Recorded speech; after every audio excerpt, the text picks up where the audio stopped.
And thank you everyone for joining us today. It is our 130th news conference since the pandemic began. Among the topics that will be discussed today, Mayor Demings will be releasing our updated vaccination numbers. We will be discussing our new vaccination sites. The mayor will be honoring firefighters and calling attention to the importance of tourism. Mayor Buddy Dyer is unable to join us today, but Dr. Raul Pino is here from the Department of Health in Orange County. He'll be reminding everyone to get their second shots. And now Mayor Demings. All right, thank you, Jane. Dr. Williamson is off today, so Jane is filling in. We had a great weekend, so let me just start off today with sharing with you what the goals for this week will be. First off, I want to highlight that 44.5% of our residents aged 16 and older have now had at least one dose of the vaccine. So we're getting closer to that 50% threshold. My goal for the week, number one, is to continue to offer free COVID-19 vaccinations at 5 new permanent locations that are in different parts of the county. I'll give you the details in just a moment.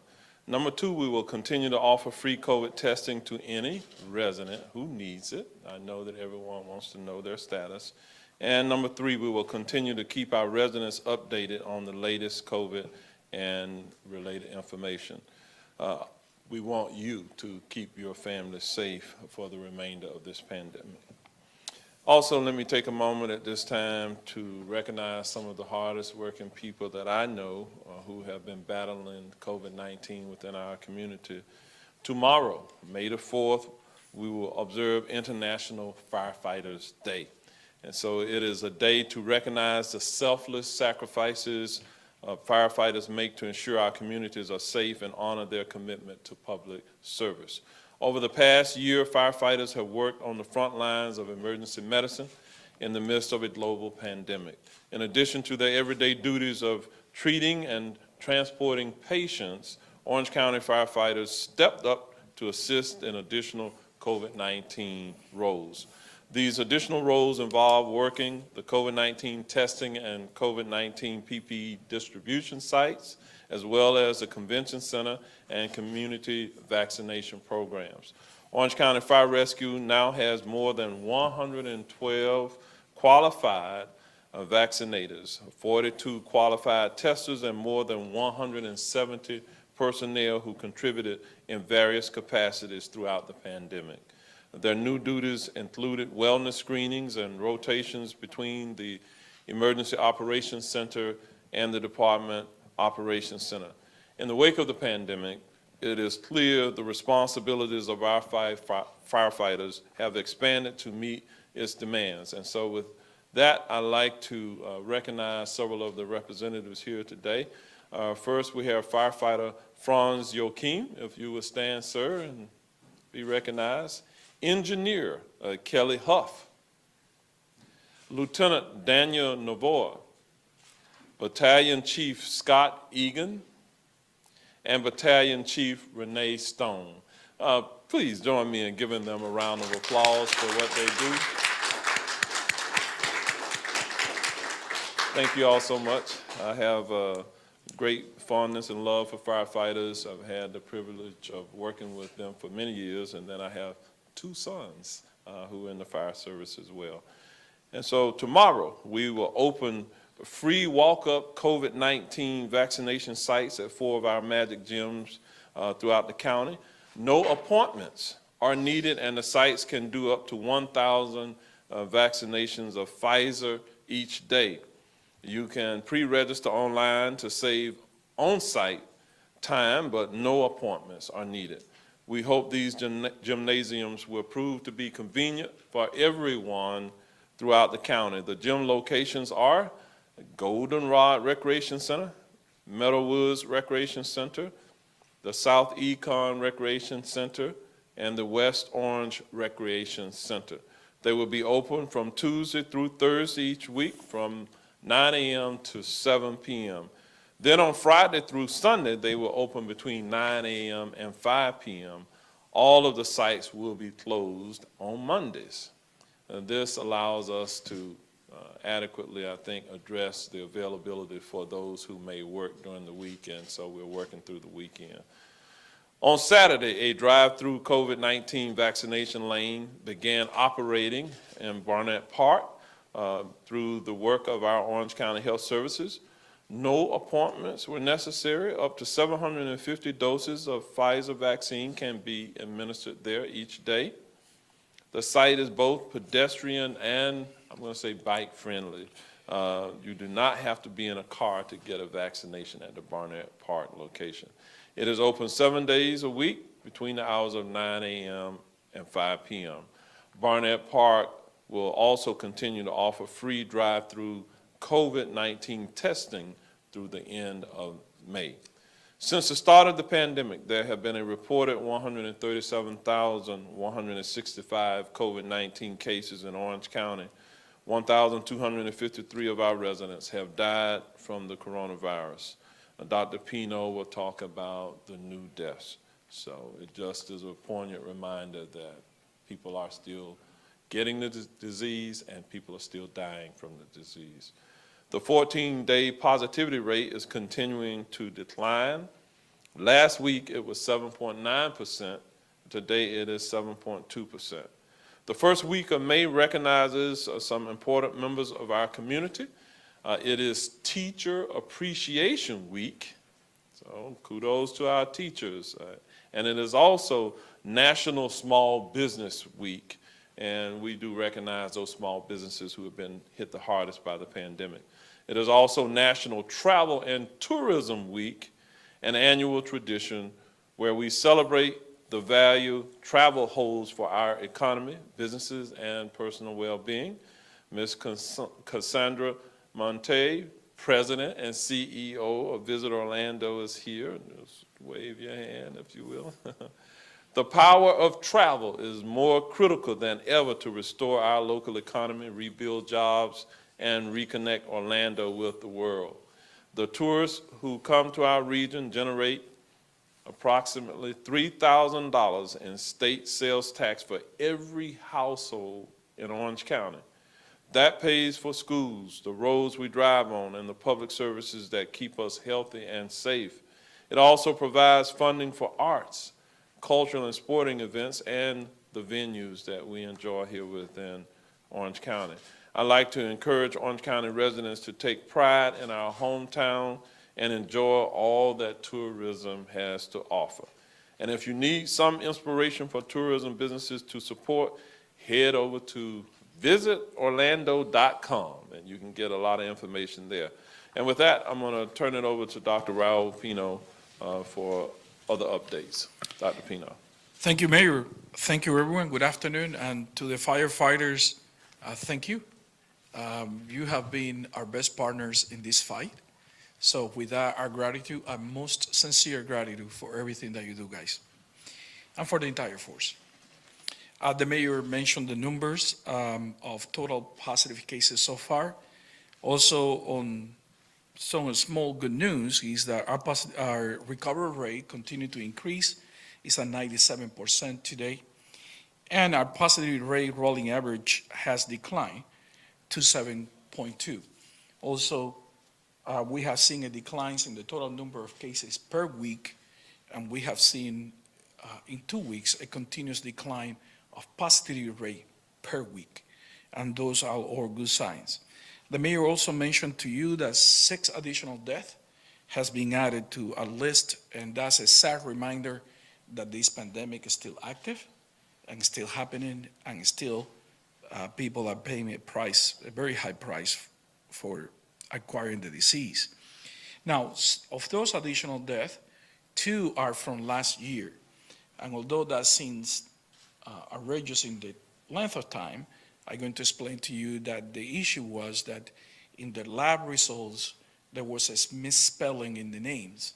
So electronically, the match didn't happen. But after careful consideration, and these always go through several layers of review, those cases were assigned. 4 were female, 2 were male, 2 black, 2 other, 2 white. 5 have pre-existing condition. 1 we didn't know. The death from last year, one is from July, the other one is from October, and then the 4 remaining are from April. One of the 6 deaths was in an assisted living facility. With regard to variants, 86 variant has been added since we talked to you last, and our total right now in the number of variants that we know is at 497 total number of cases. It is important, as I said, the pandemic is still active. It is important that if you are not vaccinated, you take into consideration the CDC guidelines to protect yourself, protect your family, and protect everyone around you. And that include wearing your mask, washing your hands, and keeping your distance when you can. With regard to the total number of doses administered in our county, we are getting close to 1 million doses administered in our county. We are 911,012 doses given into our county. Only about 80,000 of those doses has been given to non-residents, and remember, that include teachers, firefighters, police, and others who work in our county but may reside outside the county. For the total number, people over 16 years old with at least receiving 1 dose is 522,074, and that is a 44.52% of that population over 16 years old. And with series completed, that means received both Pfizer and Moderna or Johnson & Johnson, a number of residents that are fully immunized is at 362,404, and that is a 30.9% of the population in our county over 16. Other announcements, remember that today the convention center started operating only from 8 to 5. Now, as we were extending to 9 o'clock prior to this, remember, we will be closed the 7th and the 8th, and all those appointments were moved.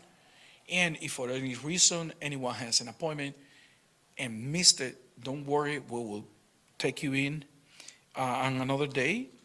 And finally, for those who received Moderna earlier last month, their doses will be on the 14th and the 15th of this May. We will be offering just Moderna for individuals who received the first dose.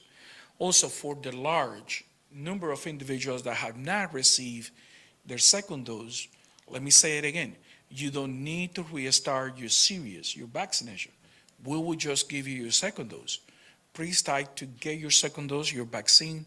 Your immunization will not be completed or fully completed until you have that second dose.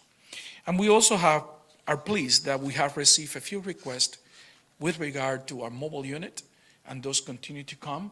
We will evaluate. I think we have received close to 10 at this point, and we will continue to provide vaccinations all around the county, just changing our strategy a little bit. With that, any questions that you may have, Mayor? Okay, we're opening up to questions, but I also do recognize that Mr. Scott Howard from the Orange County Public Schools has joined us. We also have Commissioner Maribel Gomez-Cordero. Ilia Torres is here to assist with Spanish translation if needed. And then we have some other staff members here for backup as well. Governor,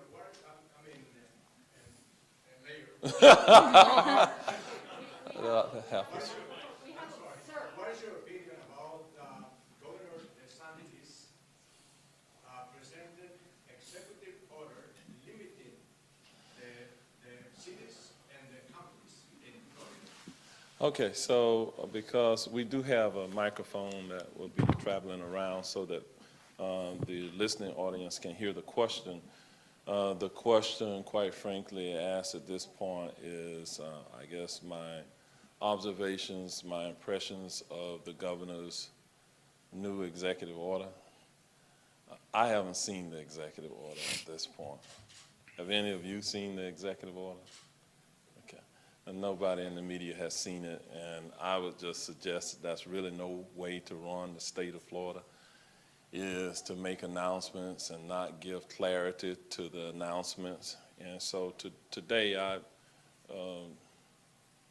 contemplated whether or not I would make any comments about the executive order, especially since I have not seen the actual wording in the executive order. So perhaps, just perhaps, it might be better that I make no additional comments about it at this point. All right. Well, Mayor, I feel like I have to follow up. Lauren Seabrook, Channel 9, apologize by saying that obviously people all across our community are reading this as this means it's an end to our mask mandate. So what are you saying right now as we stand? Do we still have a mask mandate? Again, I have not seen the executive order. You know, for most of our press briefings, there's usually 6 or 7 cameras. So today there's 9. So I knew when there was 9 cameras here that there was something up. So let me say this about the mask mandate. What I've heard at this point was that the governor said, someone quoted the governor as saying that his executive order had nothing to do with businesses requiring patrons to come in and wear a mask or any of that. So without seeing it, I won't say anything more about it. We'll see. All right, Steve Hudak. Steve Hudak from the Sentinel, and I'm tempted to follow it up again, but let me ask Dr. Pino. There you go. Ask Dr. Pino. Ask Dr. Pino what he thinks about it. Dr. Pino, what do you think about it? No, I was interested in whether or not we've had any cases in which people who have been vaccinated have gotten. Yes, those cases are called breakthrough cases. We have a few. Last time that I checked, we had 67, and that probably was 3 or 4 weeks ago. So we could be over 100, but I can check the data for you. So those are cases that acquire the virus after 2 weeks of the last doses of the vaccination. 15 days the time that normally takes to acquire immunity.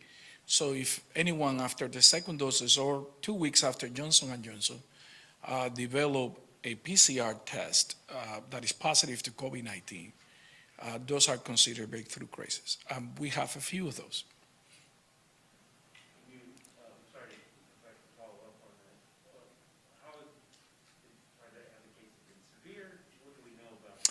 I don't know the details. For the last 67 that I mentioned, we knew that none of them have died. So on that, the vaccines were effective in the sense of, one of the arguments is that the vaccine prevents death and severe disease, and I think in those cases work. Remember, immunity from this vaccine or many vaccines is not up to 100%, so always a number of individuals could develop disease because they haven't, for whatever reason, not developed full immunity. Okay, this is Melissa Thomas with Florida National News. This question is for you, Mayor Demings. Wanted to follow up on the sort of grassroots campaign to get folks vaccinated in terms of the trailer in the communities, folks going to homes. Have you guys seen an increase in the number of folks getting vaccinated ever since you guys launched that initiative? We are seeing increased demand for getting vaccinated. This past weekend, the school district, in partnership with the Department of Health, offered the opportunity to get vaccinated at 3 different high schools. That went well. The numbers were, the last numbers I saw was like over 1,500. What was it? More than 1,500 people. So that alone indicates to me that the demand is still high within our community. We just have to make it convenient, and that's something that we're endeavoring to do by now strategizing and working with our magic gyms, and then the mobile unit will be strategically moving throughout the county, and we are partnering with some other grassroots organizations to do some pod vaccination. So stay encouraged. People who want to get vaccinated have the opportunity to do so. The site at Barnett Park is another convenient location where you can go as well. Emily Braun, News 13. This question's for Dr. Pino. Dr. Pino, I know you mentioned last week that you really wanted to target the particular age group of 16 and older, as that was where a lot of vaccine hesitancy was, and you mentioned efforts of going into schools, setting up some vaccine clinics in schools. Have you made much headway on that, and can you sort of talk about the progress in breaking through to that age group? So there has been an increase in the number of people younger than 18 that are getting vaccinated. So that's, in that sense, is a positive sign. It's increasing daily, the number of cases, of individuals that we vaccinate. So what was done with the schools on Thursday and Saturday was an attempt to pilot to see if there's interest in taking this type of approach. I was looking at the data. It's not fully clean, but it looks like Saturday was a better day than Thursday. So that may be an indication that opening on weekends and closer to communities may increase the uptake for those individuals that have not yet been vaccinated. And part of that strategy is also to break, if you want to say, but let's say transition the convention center into a smaller pods inside our communities. How long that's going to work, I don't know. We just have to be flexible. But we know those areas where we need to work a little bit harder to try to get individuals vaccinated. We are also trying to offer them Pfizer and Johnson & Johnson in case that someone just wants to take one doses. We will have it there. Even after the issues that were in the media with Johnson & Johnson, people are still, taking the vaccine, which is also a good sign. So I think that we have to do is just bring it in front of people. We are going to work with the hotel industry and other partners to go to the places of work and provide these for individuals that otherwise will not be able to leave work because they don't have the time off, they don't have the benefits, or these are people who work 2 and 3 jobs and sometimes get up at 6 o'clock and get home by 9 o'clock. So we have to offer that flexibility so that we can, get as many people as possible. But there is no substitute for personal responsibility and making that decision, because if someone doesn't want to get the vaccine, we will not be able to give it. They just have to want it. And Steve, on the number of breakthrough cases up to today, 117, I just got the information. This next question comes in from Lara Greenberg with WOFL for Mayor Demings or Dr. Pino. Her question reads, there have been many reports today that we may never reach herd immunity because of variants and hesitancy. Have vaccinations dropped off in Orange County, and if so, how much? So vaccination, what is interesting is that we continue to offer a lot of second doses. What we have seen a decrease is in the uptake of first dose. Although we also have about 43,000 people, last time that was calculated, could be a little lower now, that have not had their second dose. So those are concerns. The idea is, again, we cannot force individuals to take the vaccine. All that we can do is facilitate access to it, and they have to make that decision.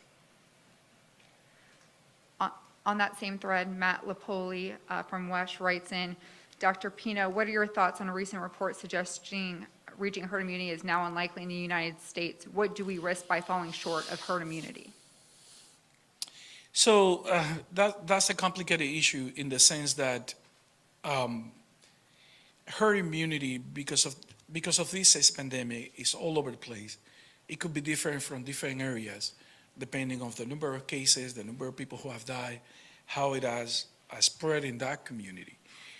Many of our scientists are saying that somewhere between 70 and 85% of the population could be that magic number.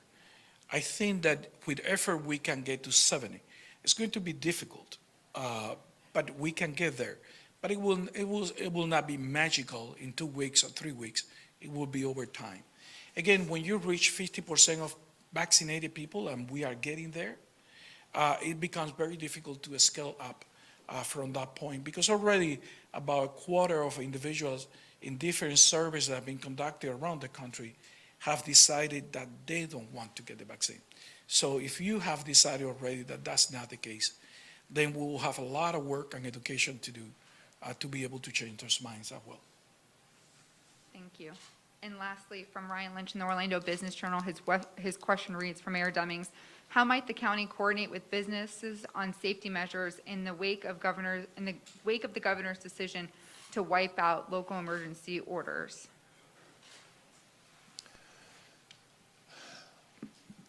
I don't know who knows what the governor's executive order says, but we'll wait and see. In terms of how will we work with the businesses, we're going to continue doing what we've been doing. We've been very proactive through the use of our compliance teams to offer collateral materials to businesses, offer them guidance. Really, the reason why we last week